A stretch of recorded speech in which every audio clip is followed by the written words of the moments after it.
All right, everybody, we've got a lot of great stuff to cover, so I want to get started. Thank you all so much for joining us. I'm going to try to forward. Don't know why my screen won't. There we go. All right, so thank you everybody for joining us today. Welcome. My name is Jessica Graysick, and I am a business service representative with workNet DuPage. I'm a part of the Chicagoland Workforce Partners. My co-host Lee McConnell with TMA, she is the training manager over at TMA. We are so grateful that you joined us for this really important conversation about second chance hiring. So why are we here today, and why is this an important topic? Well, there's 70 million Americans out there who have a criminal record. Now, that's a huge talent pool. That's a huge group of individuals who are struggling to get a second chance, to provide for their families, to be productive, contributive members of society. But it's also something to think about as a huge talent pool given the labor shortage today. There's a lot of companies like JP Morgan Chase, Walmart, Starbucks, Home Depot that are onboarding justice involved individuals. 85% of HR individuals and 81% of business leaders report that their second chance hires actually perform the same, if not better, than their employees without criminal backgrounds. And research shows that justice involved employees have a lower turnover and higher loyalty to companies. I know that's something that I hear employers talking about all the time. So it really is just a very timely conversation to be having. Second chance hiring can also help advance diversity and inclusion initiatives, which is another thing that I hear employers talk about wanting to work on in their organizations. So today, a little bit about how the structure is going to go. We've got an employer panel discussion featuring employers from CGR Technologies and Chicago Green Insulation that are going to share their experiences with second chance hiring, how it's benefited their organization, concerns, objections that they've had to overcome. We are going to talk about available resources available to you to incentivize and support you through the state of Illinois and through DuPage County. We're also going to share an employee success story. We have Kilo Washington from CGR Technologies. He's going to share his experience being on the job seeker side and how finding an employer who was open to second chance hiring impacted him and his career. And we are going to leave 5 to 10 minutes at the end of this presentation for a Q&A. We want to hear your questions. We want to make this interactive. So just in the interest of keeping things moving along, if you can put any questions you have in the Q&A box, we'll then read them and answer those questions at the tail end of the presentation. So now I'm going to pass it over to Lee McConnell, and she's going to start our employer Q&A. Thank you, Jessica. Hi, everyone. So again, Lee McConnell from TMA. Today with us on the panel, we have Tom Decker from Chicago Green Installation. And then representing CGR Technologies, we have Jessica Rubino and Kathy Munzer. So we just have a couple of questions. I'll go ahead and ask, and then we'll allow each of you guys to kind of answer and provide your feedback. But to kind of kick us off, we'd love to hear from you guys. What was maybe the biggest struggle or obstacle you experienced with hiring somebody with a background? You want to choose who goes, or just popcorn style? We could do popcorn style. We could rotate. Tom, if you want to kick this question off first, and then next question we'll have. I mean, hiring people with backgrounds is no different than hiring people without backgrounds. I have had challenges. I could tell you horror stories of people that I've hired, and I'm guessing that if I told you the horror story and said, does this person have a background or not, you wouldn't know the difference. Hiring people is tough. It's no different than rolling the dice. I think that the truth of the matter is hiring a person with a background, just like hiring a person without a background, is something where you need to get to understand what their story is. And you need to keep in mind that if the roles were reversed and you were the person interviewing for the job because you had made something horrific mistake earlier in life, what would you look for?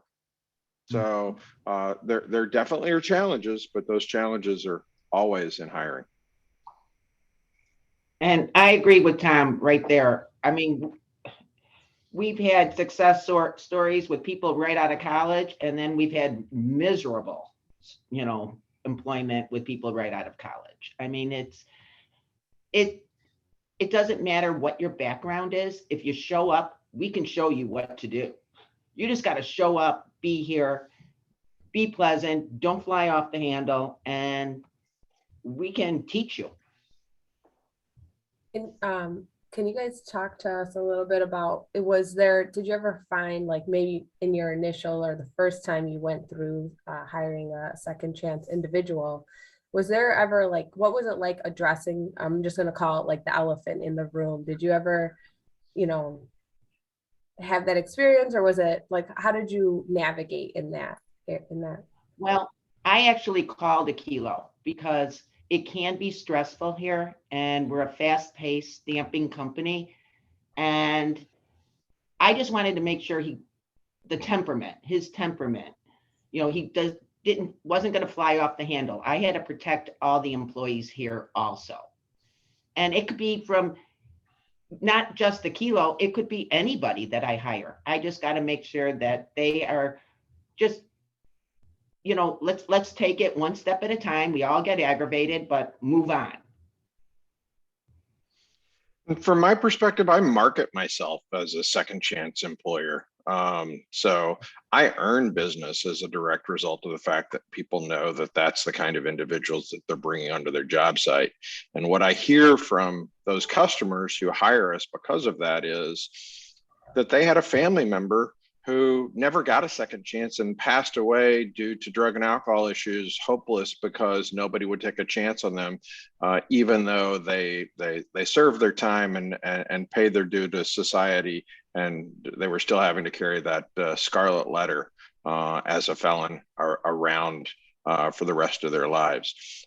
Beyond that, I have a seasoned team, and I can make sure that every homeowner that's hiring us knows that there is somebody responsible on the job site to be able to ensure that everything's going to be good.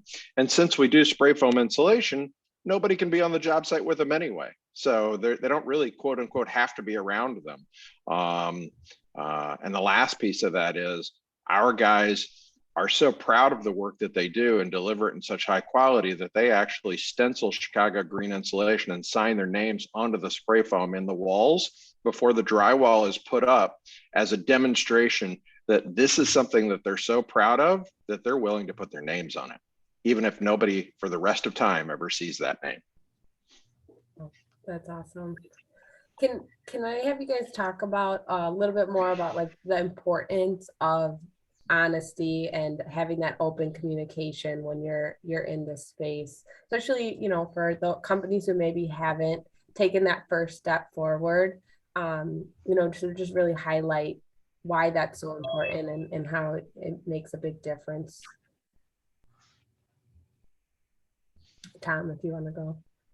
So, I mean, I think it's critical to the teams to be able to understand that we're not all in a situation where we have been perfect through life, and the truth of the matter is, at the moment, I exclusively have people with backgrounds working for me, and so what I really have found is that there are challenges when you have that non-background person on a team who has a level of arrogance about the fact that they've never been incarcerated, and they tend to stick out and be a little bit of a squeaky wheel sometimes. When the truth of the matter is, there but for the grace of God go I. None of us have the ability to throw that stone because we all live in class houses. And the color of my skin and the neighborhood where I came from meant that when I was a teenager and I did stupid things, the cops dropped me off on my front door and said, "Mr. and Mrs. Decker, Tom did this." I don't have a background because of it. I just had, a slap across the hand from my father. Yeah. Thank you. So I guess the next question I'll have us lead into is, we talked a lot about hiring the individuals directly, but as you're you're doing that, what happens to your current workforce? Did you guys experience or have any, backlash or any kind of, I'll use the word squeaky wheels kind of playing off of you, Tom. But did you guys experience anything like that, or was that not, a concern or an issue at all? Not Kathy, if you want to answer first.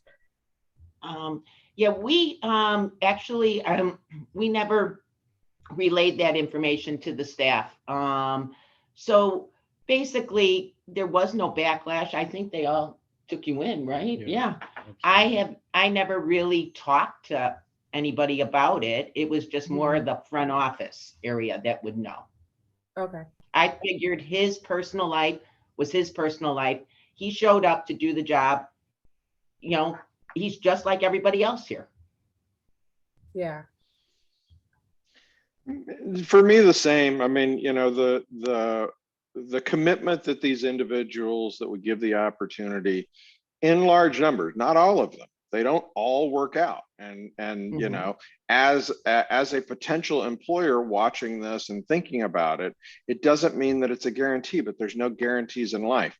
What we're talking about is expanding the pool that you're fishing in and giving somebody the chance to show themselves to be a rock star. And I will say that statistically, more often than not, these individuals show up, they're ready to work, they have a positive attitude, and are ready to embrace what for many is either the first or best opportunity they've ever had. So as an employer, being able to have a risk that could result in that, it's a pretty good bet. It is. Definitely. It sounds like, hearing from you guys, there is no difference, which is wonderful to hear. I mean, of course, there's always going to be a pro and con wherever the individual you're hiring comes from. So I'd love to kind of hear from you guys that as you were hiring second chance individuals, how has this kind of played a role in, diversity and inclusion is a huge thing now, or in your company's culture? Is that something, like Tom, you kind of already alluded that it's you advertise, you hire individuals, but Kathy, is it kind of helped your company's culture positively? Have you seen? No, because I would hire anybody. I mean, I really never had any, it didn't matter what you look like, what color you were, if you, spoke English, didn't speak English, we really didn't have that problem here. I mean, if you, like I said, if you showed up for the job, right, and we could train you, we could send you to school, it didn't matter who you were. Yeah. So we have a diversity here, like we have everything, everybody here, and everybody is one. We're pretty much a family here. That's amazing. And I would echo that. I mean, the people come from all kinds of different backgrounds. We're based on the south side of Chicago. 449 West 79th Street is our warehouse. We're there as a direct result of being able to offer people easy access to the job site and to learning, to hop on the truck and to go earn a living. It's neat to watch these individuals share their stories of failure and challenge as they come together. I'll use one story. I hired a woman who had been incarcerated 2 different stints for a total of 14 years. And it was right at the beginning of the pandemic. And she called me, and she was making about $60,000 a year. She was doing telephone sales for me. And she called me, and I could hear in the tone of her voice that there was a problem. And I was like, what's the problem? And she said, I promise I wasn't looking. And I said, what do you mean? And she said, well, I was offered a new job. And I said, that's fantastic. What's the new job? And she said, they offered me a base pay of $90,000 a year more plus commissions over what you're paying me. And I'm not asking you to match that, but I tell you, I wasn't looking. And I laughed and tears literally coming to my eyes. And she said, you're not angry? And I was like, no, You were incarcerated for 14 years. You've been out for 2. You've instituted valuable processes to be able to market my services across the Chicago metropolitan area. And I will forever be a stepping stone in that path to your conquest of the corporate world. And since she left me a year and a half ago, she's had 2 promotions and is continuing to kill it. And I've onboarded her replacement as of tomorrow. And I'm excited to be able to offer that woman the opportunity to walk in those shoes, because she's a disabled veteran who got involved with OxyContin and had a difficult time figuring that out within the VA, served 3 years, and she's a single mom ready to take care of her 11-year-old. And she's going to do it for me from home in Arizona. That's awesome. So I'd be curious too to hear, you know, of course, everybody and every employee, they have, you know, their own unique situations, whether it's childcare or, you know, anything that comes up, issues with your car, transportation, but love to hear from you guys, any type, like an example of where you might have to be flexible in a situation, just to really kind of talk, you know, about the whole truth of sometimes, you know, there might be a court date, or we heard from in our focus group earlier last month, you know, individuals, they have to go meet with their probation officers, or, you know, have you guys had any experience in that? And if you could kind of talk about that and share with the rest of the group here. We allow employees to be off when they need to be off. I don't have a huge strict attendance policy here, but when it gets excessive, yes, I would have to question it. But Akilo's been off for some family problems and other personal problems or whatever, and I'm sure he's been sick too. So he's never been, we kind of have this open door. As long as you explain and you call and you say what's going on, we understand. Everybody has personal and family things to do. Mm-hmm. And I don't think it's, from my perspective, I don't think it's different given background or no background. I think the truth of the matter is we're dealing with a society where employees' family structures have been bombed and exploded to the point at which 30 years ago, an employee doesn't have childcare. They call their mom who lives a block or a neighborhood away, and they work out a deal to be able to drop the kid off at mom's and go to work. But mom no longer lives a few blocks away, and that family structure is such that it's an insane process. So you have to be creative, and the more creative you are, the more committed those individuals tend to be, the better off your results will be, in my opinion. Definitely. Okay. So do you guys, you know, you're hiring individuals who might not have all the experience in the world, or, you know, in your field or in your industry. Can you talk to us a little bit about like how the onboarding training goes? Do you guys have company mentors that kind of work with your new hires? Is that kind of, if you could talk on that, like how your mentors play a role in second chance hiring? Well, we're all about the education. Akilo's gone to TMA. Our quality manager who just left the company, you know, showed him what to do and how to do it. I don't think you knew anything about quality, did you? A little. A little. And so we send them to school. I'm a firm believer that you can learn from anybody here. It's pretty much like what I learned in grade school, you know, always be a student, sometimes a teacher, never an expert. So everybody in this place is pretty much learning something new every day. And we try to educate them by sending them to like TMA or, you know, just further their education. That makes sense. Tom? Yeah, so we rely on a significant amount of outside resources for training, but there's a lot of in-house mentoring and training. My lead guy's been with me now for 6 years. And then the number 2 person has been with me for just a little under 6 months. And he is learning from the lead person and at the same time bringing his own enthusiasm. His background was in food service and management and direct service. And so those sorts of skills, I mean, during his interview process, I asked him how his knowledge and his current jobs is going to relate to his work with Chicago Green Insulation. And he said, well, I look at it like this: if we do an event and we've got 500 people to serve and the food is cold and tasteless, it's not a reflection on the individuals putting the plates in front of the people, but a failure in prep and process. So for spray foam, what that means is we need to be ready the moment that we leave the warehouse in the morning to be able to get on the job site and do our job so that we can make you look good, we can look good, and we can all get paid. Makes sense.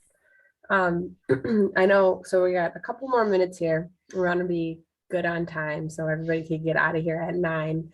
But 2 more questions if we can get through them. And one's kind of just popped off. So sorry, Jessica, I'm going off script here. But with, during a time, times like today with, how difficult it is for everybody to just find individuals to work for them. I know, Tom, you said you specifically advertise that you hire individuals with second chances, but we've even heard a lot of companies in your job description or in your job postings, they're taking off like requirement for a degree, or is there anything you guys have done differently in your job descriptions to kind of, I think I was even talking to Kilo, some individuals won't even apply for a job because they just think they already kind of block themselves, saying they're not going to hire me. Is there anything that you guys have done differently or found like a successful in recruiting any kind of individual that's maybe unique that hasn't been done in the past?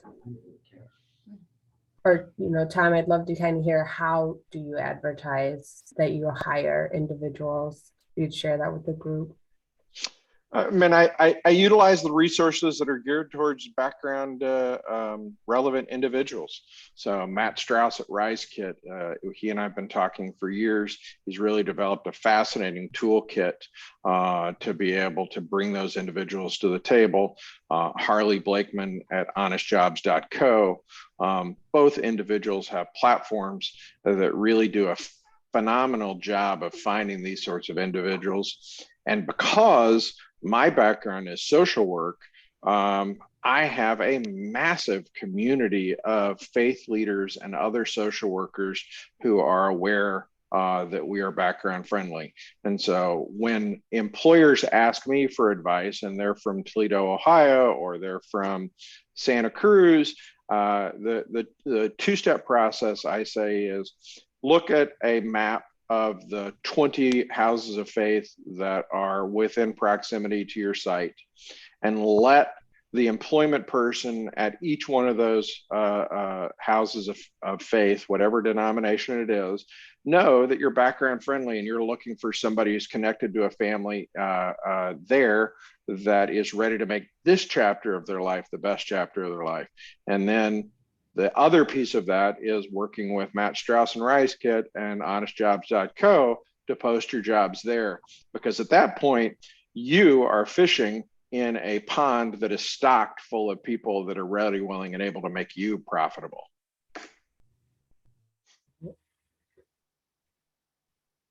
Perfect. So I guess we'll wrap it up with, Is there anything here? Anything you kind of wish you would have known in advance before, in this second chance hiring, world and process with your company? Anything you kind of wish you knew in advance you'd like to share with the group? No. I mean, for me, it's a rocky road that is paved full of these people that I just wish every employer out there could recognize as value. mean, if you can close your eyes as an employer who is thinking about this, and think about that moment earlier in your life where there was a fork in the road. And you chose the path that you chose, which put you in the position to own your business and be able to make these sorts of decisions. But who's that person that didn't? Who's that person that when you had, or I, in my case, had my father slap me across the face whenever I did something stupid as a teenager, as the police officer was standing there saying, you know, Mr. and Mrs. Decker, Tom was blah, blah, blah, blah, blah. Instead, be that kid who the color of their skin, the neighborhoods that they live in, is in lockup. I mean, they don't all work out. I've got one of my guys who I believe mightily in, who made a stupid decision and is currently in the Illinois Department of Corrections, and he's got another 3 or 4 months. And I'm going to hire him whenever he comes back out. He didn't threaten or do anything bad to someone, but because he didn't have that fortune when he was younger, he was being sentenced as a habitual criminal. And as the judge is saying, you know, well, you had this charge, this charge, this charge, and this charge. Those charges aren't any different than the rest of us. His are just on his record and will follow him for the rest of his life. And that's terrible. So I'm lucky to be in the position that I'm in. I'm grateful to be able to share my story. And I can promise you that if you are on the fence, get off the fence. Dip your toes in, make a choice, reach out to those communities of faith, the various employer organizations, find that next individual to fill a role in your organization, and you won't regret it. Thank you, Tom. Thank you, Kathy, so much. I'm going to toss it back over to Jessica so we can talk about some resources and incentives. Go ahead. Thank you. Oh my gosh, I got goosebumps multiple times during that Q&A. Thank you both, Tom and Kathy, for sharing those insights, really powerful things that you guys had to share. Thank you. And I see great questions in the Q&A. We are going to get to those towards the end of the presentation. So not ignoring those great questions in there. I'm excited to get those answered too. All right, so I'm going to share my screen again. And we are going to hear from Jennifer Vega, Employment Specialist at IDES, about Fidelity Bonding and Work Opportunity Tax Credits. If I can get my PowerPoint to advance. Maybe. Sorry, guys. Happened before. Let me try one more time.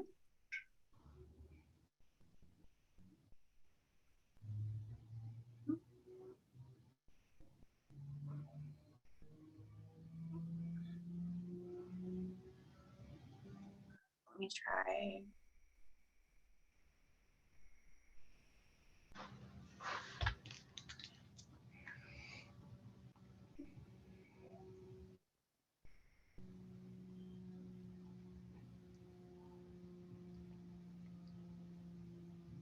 I know that's not the full view. Let me see if I can.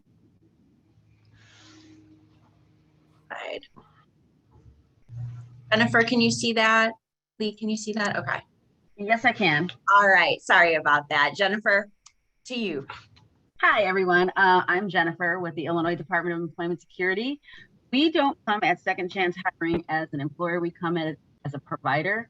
So when someone was recently incarcerated, they get referred to us, and we assist them with some of the things you were asking the employers about. So initially, when they come in, they are like any other job seeker normally. The biggest thing for some people is the lack of skills due to, depending on how long they were incarcerated. If someone was incarcerated for a long period of time, it could have been more than 10 years since they last used their skill set. So we really want to get them back into using their skills. So we teach them how to currently job search. We help them prepare a resume. We will make referrals to employers, but we won't do that until they're ready. We do host events about expungement and sealing. We offer Fidelity Bonding, and we educate employers about opportunity tax credits. But our biggest thing with the job seekers is we link them with resources. One of the questions for the employers is, what do you do if someone has problems with, say, childcare, if they need to go to court dates, or if they have car issues? I don't know if everybody realizes, but we know all the agencies that offer that. If someone needs childcare, there's childcare initiative. If someone needed their car repaired, certain CETA offices will offer stipends to get people's car repaired, to get them to and from work. When people have issues like that, you can always refer them back to IDES, and then we'll help them find the resources they need to get what they need to get back to work. Wow. Okay. We offer fidelity bonding to employers. It's basically an insurance policy. It protects employers against dishonesty and theft and embezzlement, because a lot of times when people hire somebody who is recently incarcerated, that is their biggest fear. The insurance coverage goes from about $5,000 to $25,000, depending on what your thought is of the risk that you may incur. Fidelity bondings can be issued relatively quickly, but you have to have a higher date for the employee when you're requesting a bond. The insurance will protect you against dishonesty, theft, larceny, embezzlement. It's trying to guarantee a worker's honesty, but this isn't only for people who were recently incarcerated. We've been issuing a lot of these for youth as well lately. So anybody between the ages of 18 and 24, since they have that limited work history and you don't really know if you can count on them, a lot of people have been taking out fidelity bonds on them as well. Interesting. Interesting.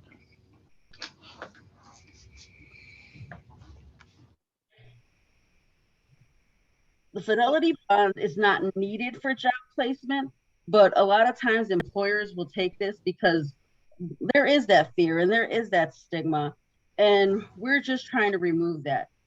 We'll be honest with you, this is actually backed by, this is a federal program, and it used to be backed by Travelers Insurance. So if you place a claim on a fidelity bond, it gets investigated like a normal insurance claim. And to be honest with you, in the state of Illinois last year, there were only 5 claims that paid out because there weren't really that many claims. It's more of a comfort for the employer.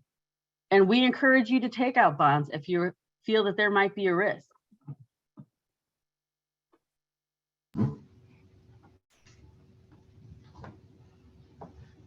Sometimes not being bondable may prevent somebody from getting employed, but we want you to feel free to take out the bonds.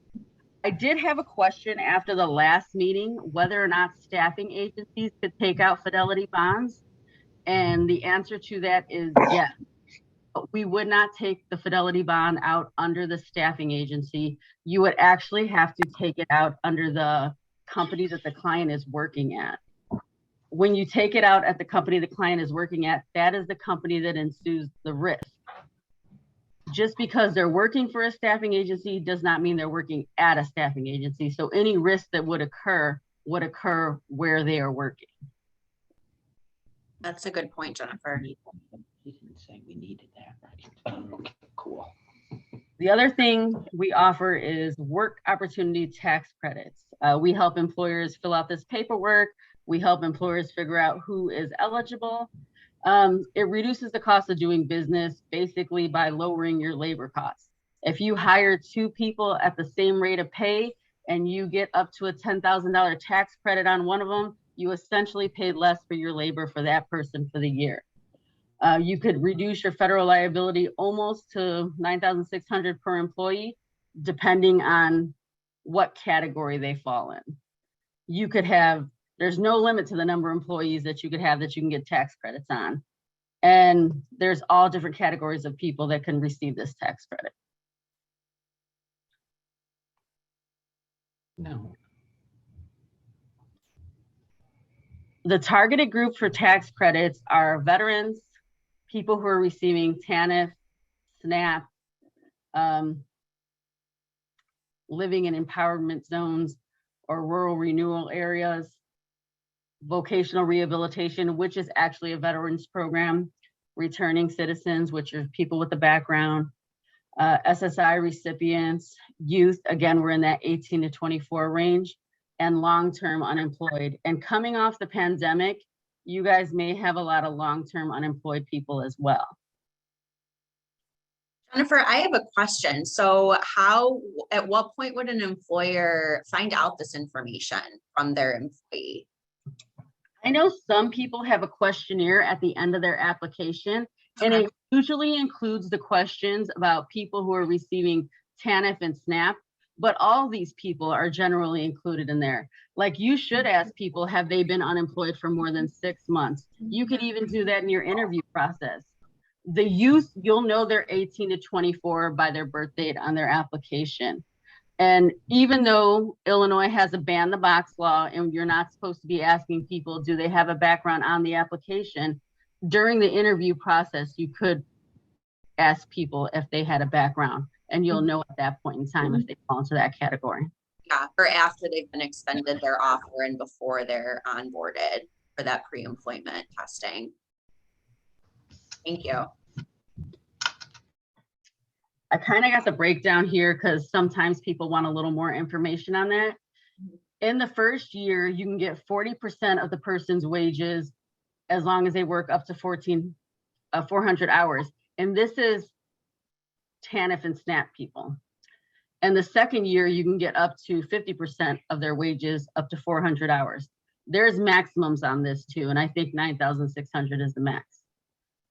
If the individual works at least 120 hours with you that year, you can claim 25% of their pay.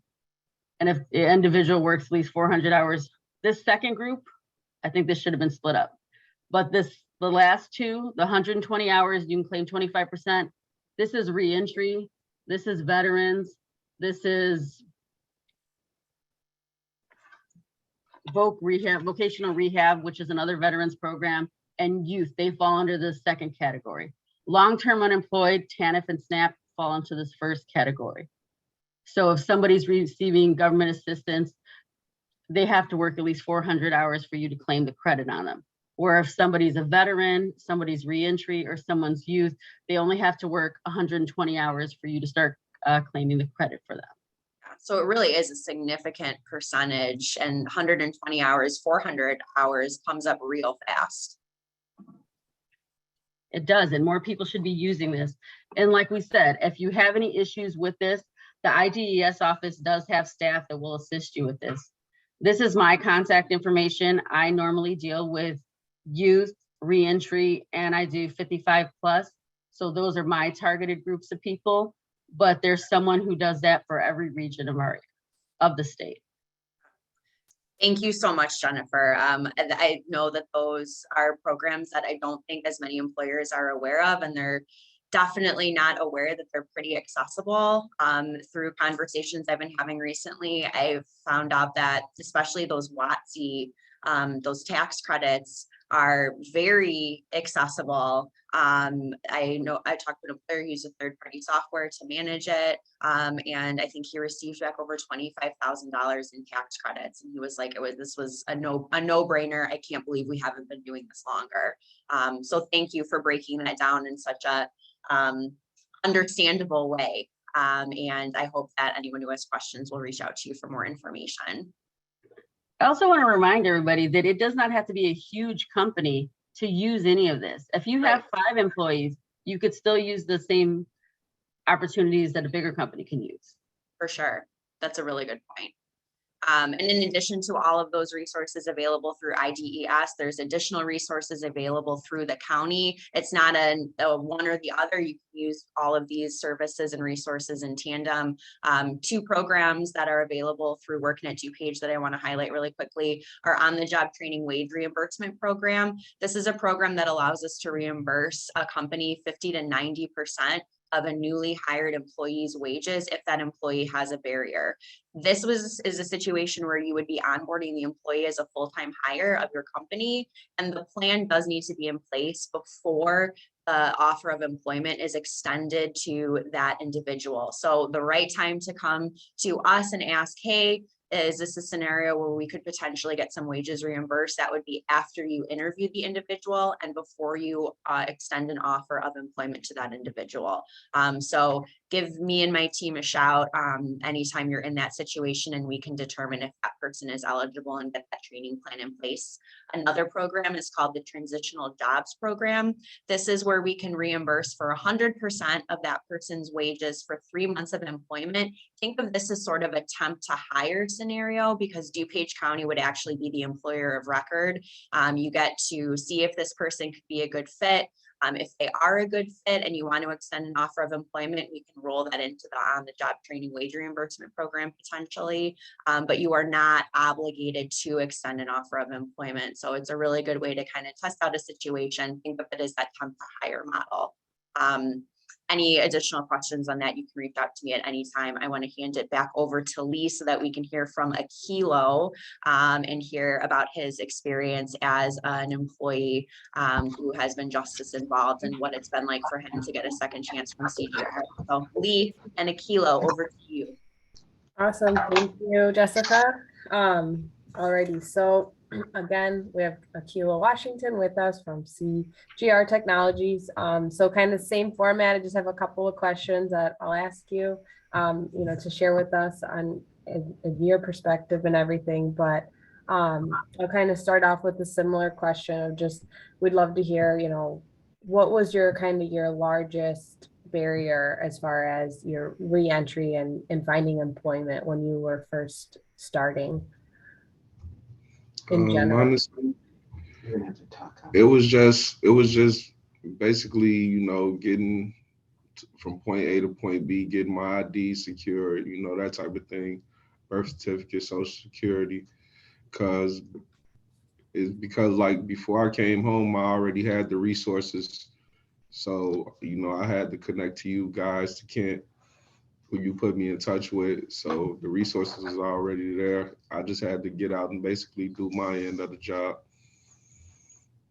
Did you, I know like you had mentioned when you first started, like we had COVID going on, the DMVs were closed, like that was kind of the harder thing, was getting your license. But, through all of that, speak to us about, like, was that discouraging to you? Did it, make you stop and think like, this isn't worth it? What was your... Absolutely not. I at that point, I had been through so much in life. Like, I was incarcerated for over 10 years, and just that experience, it gave me the time to really sit back and think. And I thought about so many things that I felt like were unfair to me, and how I was done wrong as a kid and how I reacted to it. And I noticed as an adult now that even in those negative situations, I could have took a positive reaction to it and had a totally different outcome. And so that was my mind frame coming home, and the DMVs being closed. Like, I wasn't gonna allow anything to discourage me. If I couldn't find a way this way, then I would find another way. And whichever way I took, it was gonna be positive, legit, legal, to avoid ever being put in that type of situation again. That's awesome. And so it was tough that all the DMVs was closed, but I knew I was gonna find a way eventually. Yeah. And even once I got my IDs, they weren't actually open for me to get it, but they were open for certain individuals. And I just went and I explained my situation, and just being honest and upfront, someone there was able to help me and, like, push me in with everybody else. Like, okay, we're gonna help you. We're gonna meet you halfway. And that's how I ended up getting my IDs. That's incredible. I know you kind of mentioned how you had your resources. So as far as like TMA and being able to connect with us, and with Kent Gladish that helped you, find with the employment. But can you kind of talk to us, like, really, like, the importance of, networking, and what other resources you use to help kind of build that group of people to support you in your efforts? So like, the first thing you have to do is just make yourself available to it. And honestly, the resources and knowing the right people, that's the biggest thing, because it's like Most people who have jobs, they don't get those jobs just by going and filling out applications. They know somebody that knows somebody. So you have to put yourself in different circles and, you know, get to know different people, and different opportunities will present itself. And just knowing that I'll continue to be open to information, open to meet new people. And so even when I was in there, just being like, because when you're incarcerated, some places you go, they have no real opportunities coming your way. But I was fortunate enough to get to Kiwani, and they had unlimited opportunities coming your way. And so I just kept taking advantage of them, trying to get everything that I could. And that was paramount to me being hired. Awesome. Can you talk to us? So that was kind of like the start of everything, right? So now you're in your interviewing process. Can you kind of share with us what that was like for you as far as interviewing, and kind of what was your your mindset going in, or your confidence too? Because you came in with some skills. Yeah, it was, I enjoyed it all. I look forward to it all. You know, Kathy made it very easy for me. She was very honest up front, told me what she expected, told me what she was looking for, do's and don'ts. And I was just happy that I was in a position to actually deliver on what she was looking for. So it wasn't bad at all. I enjoyed the whole process. I'm really not a nervous person, so it wasn't so much as hard for me. I like going through it. I was ready for something better in life. And so everything that came with it, I just embraced it and enjoyed it. Yeah. Did you ever like have any like hesitations or worry that, what did it cross your mind? Like, what if I don't get this job? Were you thinking that? Go ahead. No, no, I never thought like that. My mind frame was always, when I got out of there, apply for 100 jobs, and if no job takes me, then apply for another 100 jobs until I end up somewhere. Like, all I needed was somebody to give me the opportunity, and I was gonna do the rest. So That's awesome. So now I know they kind of mentioned like spoiler alert in earlier that you're doing quality control. Kind of, I know that wasn't your initial like training at Kiwani. So can you share with us like what that was like going to class, and how you enjoy, if you enjoy quality control today, and is that kind of, you found your niche? yeah, I'm not gonna lie. Like, that was one of the subjects that we touched on probably the least in the class, but it was a great class because it was all hands-on. You had to actually do the physical labor. Terry has an amazing program there in Kiwani where he sets everything up like you're working a real job. And even when, after being here for over a year and comparing it to the class, it's literally like the same setup. So that made it extremely, easier to adjust and adapt to the situation. And what happened was COVID came and they shut the whole institution down. And so even the things we had learned, it had been so much time since I had hands-on experience. If you learn something today and then don't visit it for a year or two, like, you might forget what you even learned. And so it was one of those type of situations when I got here.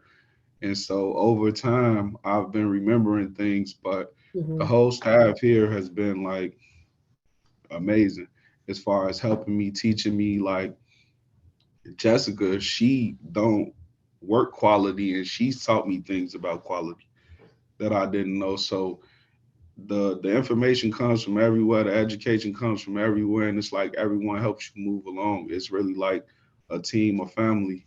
You never know where you might receive it from, but all their help has been amazing. I got Sufam, who I work with closely. He taught me a lot of the training and programming, and my education as far as robotics, how they teach you in Kiwani, that came in handy because it's real similar in a lot of ways. It just comes all different ways, but the staff here has really been amazing to help me come along. Yeah, then actually I love that you say that, because I know earlier when we were talking previously, you know, you mentioned like mentorship and kind of how you give back. You could, you know, I'd love to have you kind of talk about that again with the group. You know, as far Yeah, as like when so new people come in, yeah, your take on that, your mindset. yeah, absolutely. So it's some things that I learned the hard way in here because I just didn't know any better. And so I'm one of those people, I don't like to mess up. I don't like to be a problem. I don't like to cause a problem, but you know, being new to all of it, it's certain things that I overlooked because I didn't have the knowledge.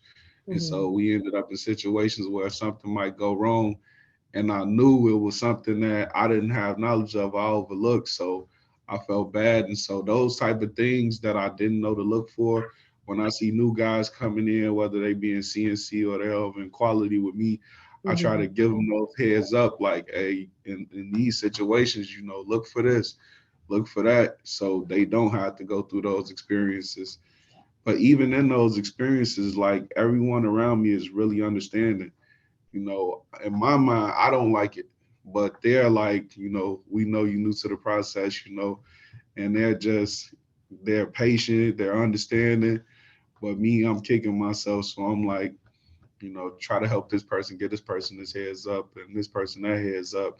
Yeah. So, and even on top of that, it's like it makes the team stronger because if I'm giving him certain keynotes and things to put in his arsenal as far as how he move day in and day out here, then we Mhm. don't have to worry about going through a situation where it occurs with him.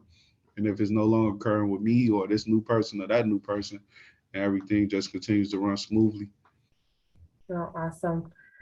Well, I appreciate so much you again, Akilo, for talking, you know, being here today and letting us kind of pick away at your story for the group to hear. So it's kind of gonna open up. I'm gonna transition it back to Jessica because we got a couple questions in the Q&A box. And so it will kind of, I was reading some of the questions, they're gonna be targeted to everyone. So we're not done just yet bombarding you guys. Thank you for that. I did answer a couple of questions in the Q&A that were specific to like workforce support. And we've got some questions here for the employers. I do want to highlight Akilo. I wish you had like a 5-minute daily morning podcast that I could listen to like set my positive mindset for the day, because the things that you share and your positivity is just so inspiring. And when you say you weren't freaking out about whether or not CGR was going to hire you because you were going to apply for 100 more jobs, you know, you were going to do whatever it took. That's the kind of mindset that I hear from all of our second chance job seekers. We work with a lot of different job seekers from a lot of different backgrounds, but individuals who have been incarcerated or who have been involved with the justice system and they're out there trying to get a second chance. This is why employers report the loyalty, the strong tenure, the fact that they go above and beyond no matter what you're asking them to do. As incredible as Akilo is, these are the Akilos that are out there. And this is why we wanted to have this webinar today, because as employers are asking, where do we find great people? You're looking for those Akilos. And if you want to connect with individuals like Akilo, we put together a little resource guide here of tons of different organizations and individuals that you can reach out to. I do also want to highlight that if you are a justice involved job seeker, you know a justice involved job seeker, all of these organizations can be resources for them as well. So with that, I want to ask the employers a couple more questions. Tom, Kathy, Jessica, when a non-second chance employee shared concerns with you, how did you handle that conversation? So maybe concerns about working with individual second chances. I think we kind of touched on this. It was kind of a non-issue, right?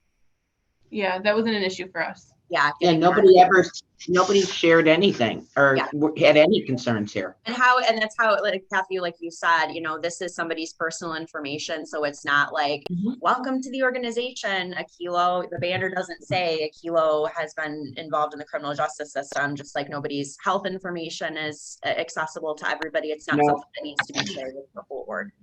Have any employers attended correctional center reentry summits? Tom, Kathy, Jessica, have you attended? I know, Tom, you've done some work in the correctional centers. Yeah, I absolutely commit and attend all of them that I possibly can. Awesome. No, we have not. DGR has not. You haven't felt the need to do that as of yet. I don't even know what that is.